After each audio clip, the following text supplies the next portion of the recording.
Odds are, if you've been on social media following celebrities or influencers, you've heard of this miracle weight loss drug called Ozempic. People are talking about it, taking it, denying taking it, investing in it. And you're like, okay, this isn't livable for me, but I immediately invested because I'm like, everyone and their mom's gonna try it. In the next 15 minutes, we are going to trace the entire journey of a GLP-1 molecule from an investor's point of view.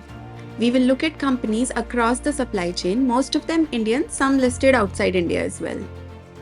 Please make sure you watch till the end because in the last section, I'm going to cover the antithesis, the specific risks that could turn this industry on its head. Hello everyone, I'm Avni and welcome to the next big thing. We've just hit 500 subscribers and I promised this deep dive as a special thank you, so here it is. If you're new here and want to catch these trends before they hit mainstream news, hit the subscribe button and help me reach my next target of 5,000 subscribers before June 2026. We're building a community of serious investors here and I don't want you to miss out. So with that out of the way, let's begin. So why is everyone talking about GLP-1 now? Well, I could break it down to these four factors. First, demand has exploded.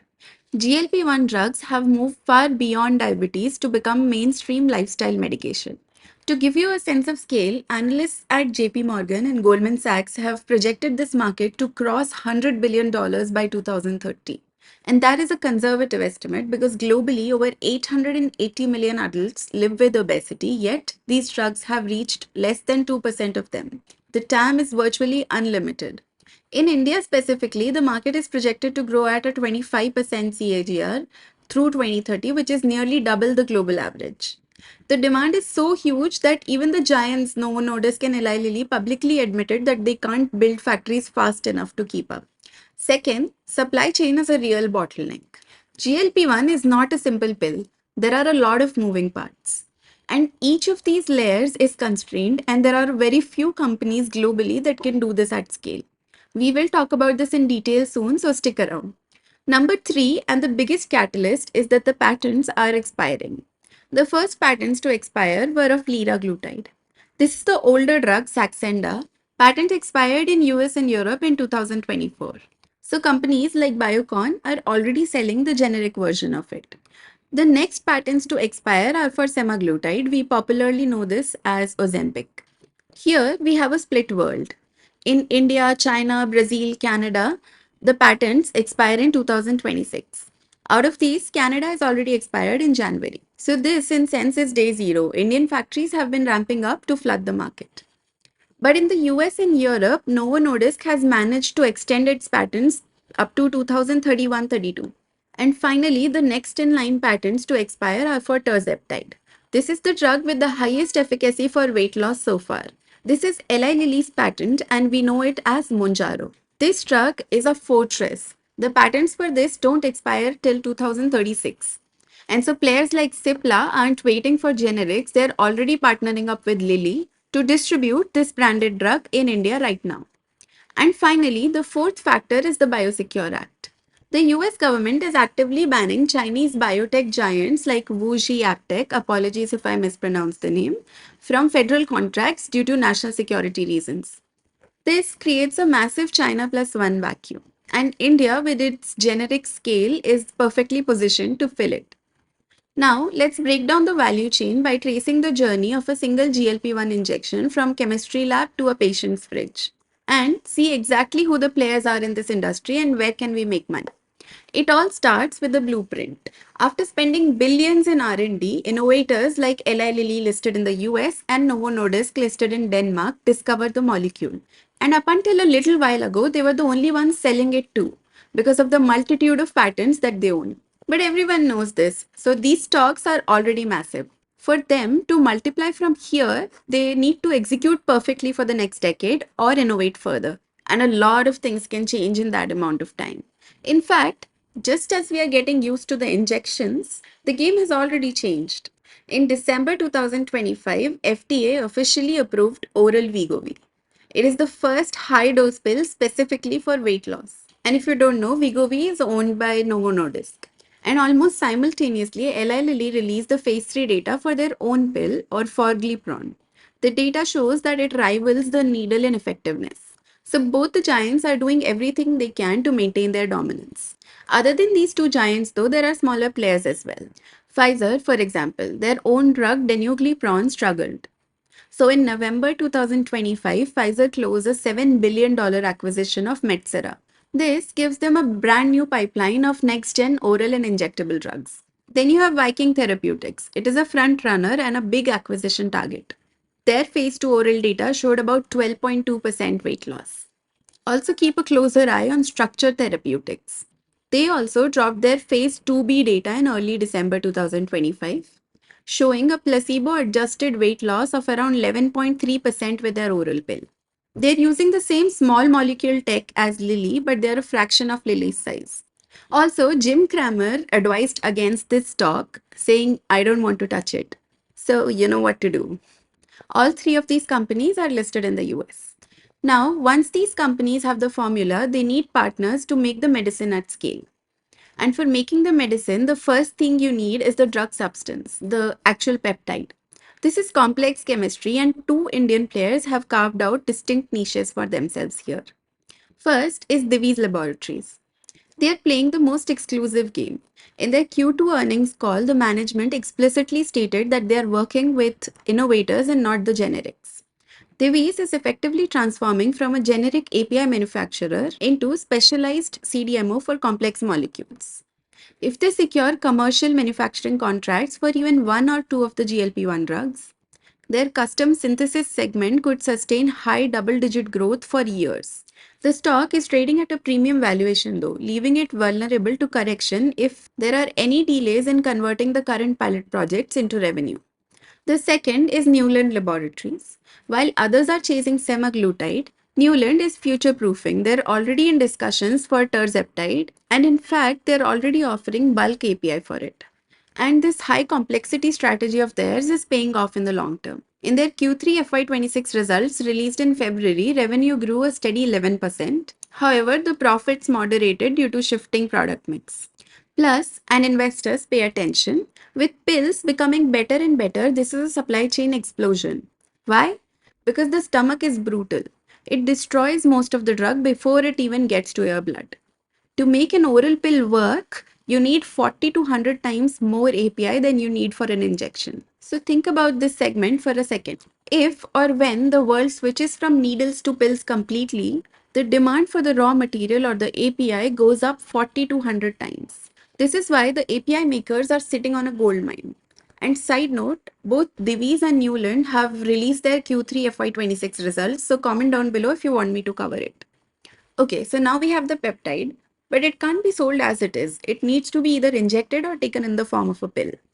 Did you know that 63% of the patents that the innovators use to protect their drugs are on the device and not the drug itself? Globally, giants like West Pharma or Ipsomed, listed in the US and Switzerland respectively, dominate the injectable device market. But in India, there is one company shining bright, Shaily Engineering and Plastics. They are the only major listed player in India who has managed to crack the code of designing a pen that works exactly like the original without infringing on the patents. Here is a killer statistic. About 70% of the generics filers globally rely on Shaily's device.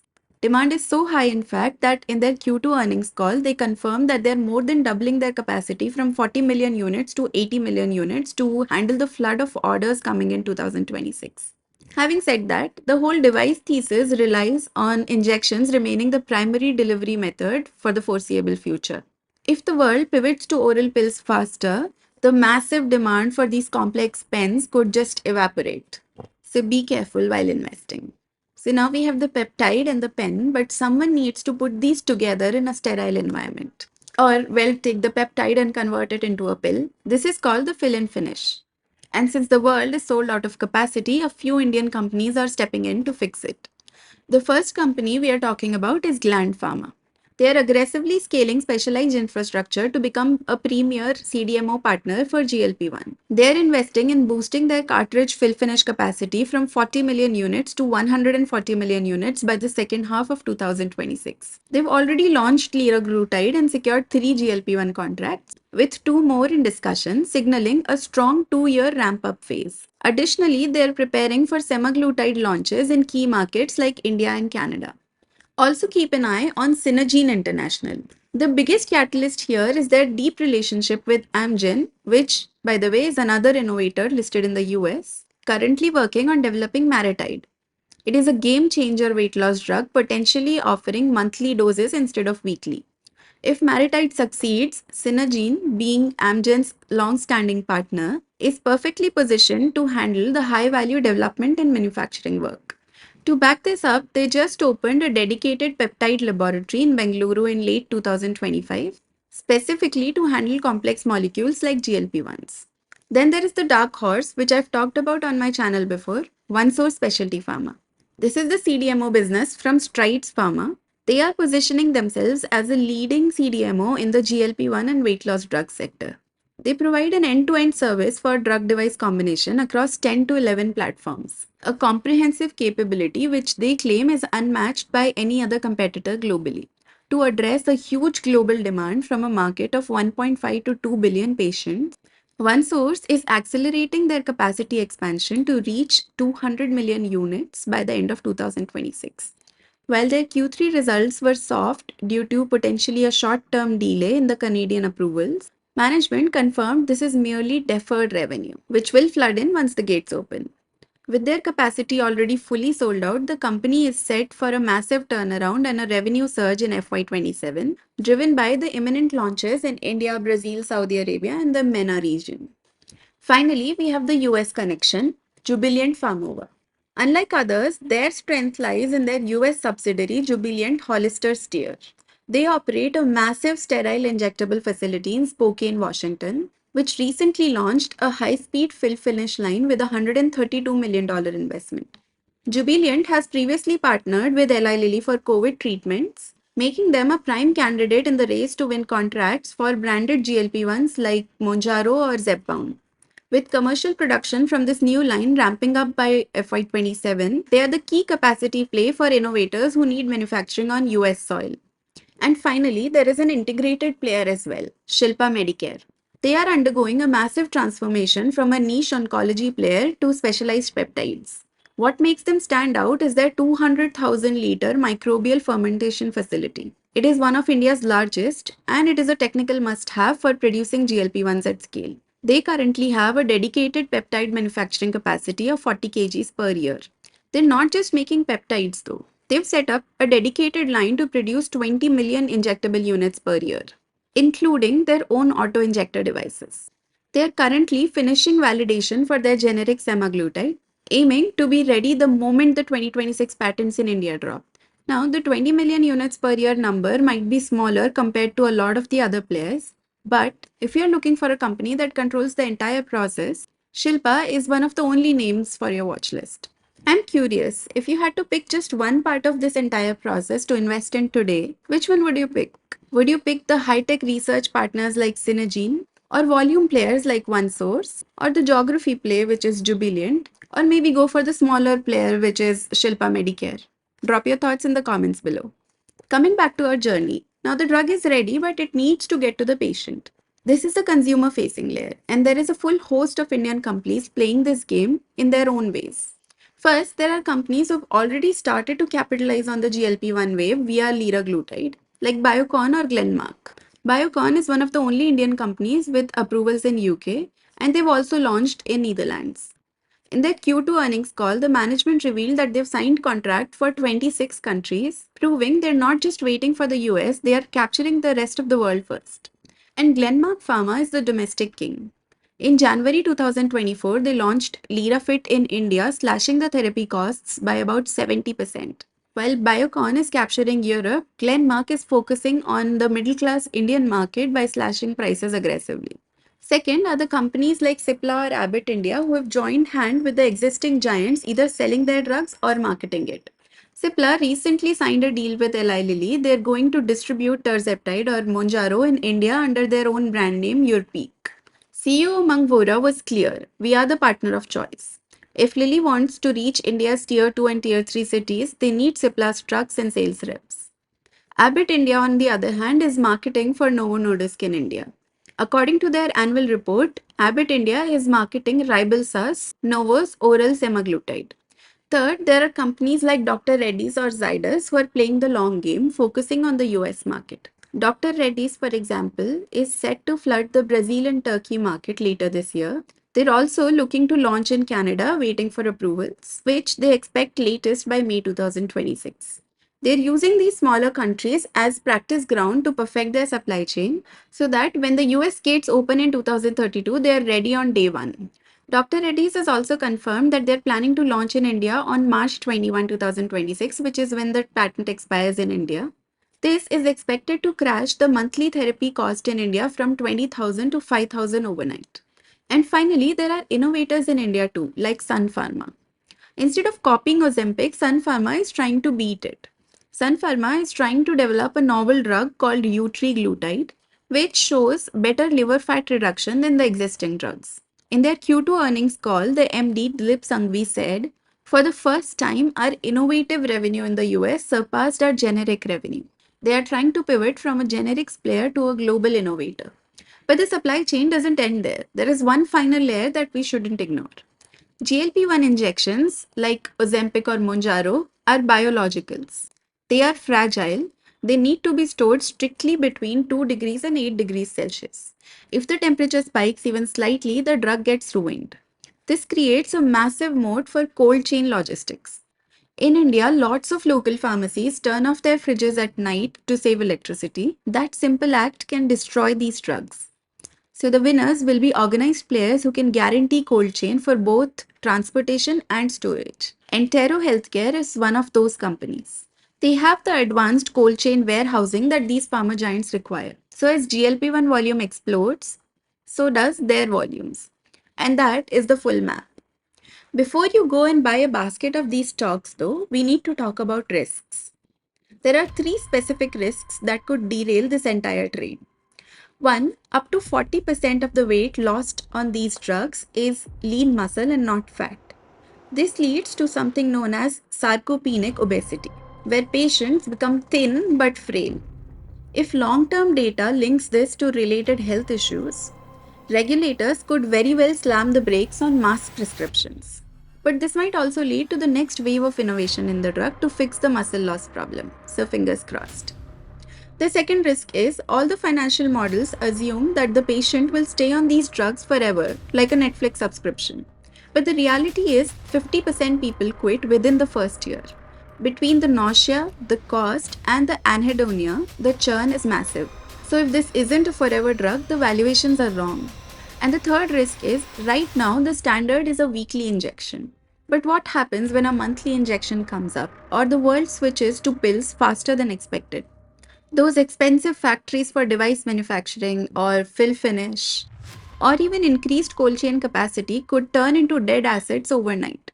So how do we translate this into a strategy?